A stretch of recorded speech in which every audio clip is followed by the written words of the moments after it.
Le ministre des Eaux et Forêts, Mathieu Babodare, a répondu aux questions de certains journalistes de la presse écrite et audiovisuelle lors des rendez-vous du gouvernement. Il est revenu sur les mesures prises par son ministère dans le cadre de l'exploitation du bois de Vène ainsi que la situation sécuritaire dans le mont Péco.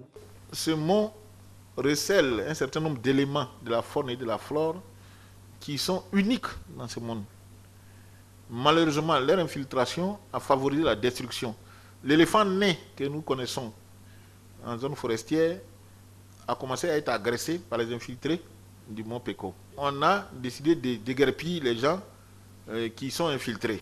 Aujourd'hui, là, ne touche plus au bois de Vène. C'est interdit. Après que le gouvernement ait décrété une période transitoire, nous avons fait le point avec le comité de pilotage qui avait été désigné pour conduire cette période transitoire. On a fait la situation. On a dit, voilà, après la période transitoire, où nous en sommes. Mathieu Babodare a aussi évoqué les questions du transfert des éléphants dans le parc national d'Azagny et la déforestation due à la démographie galopante. Comme ces éléphants ayant vécu dans une zone où ils ont pris goût aux cultures vivrières, n'ont pas pu rester.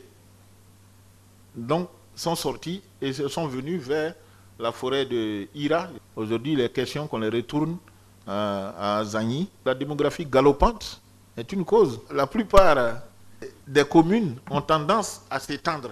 Nous avons eu plein de petits problèmes d'ailleurs avec des communes où on a voulu même détruire des forêts classées qui jouxtent des communes pour pouvoir les lotir afin d'en faire des parcelles d'urbanisation. Au dire du ministre des Eaux et Forêts Mathieu Babodare, la reforestation et le développement du couvert forestier sont des étapes clés pour la préservation des forêts ivoiriennes.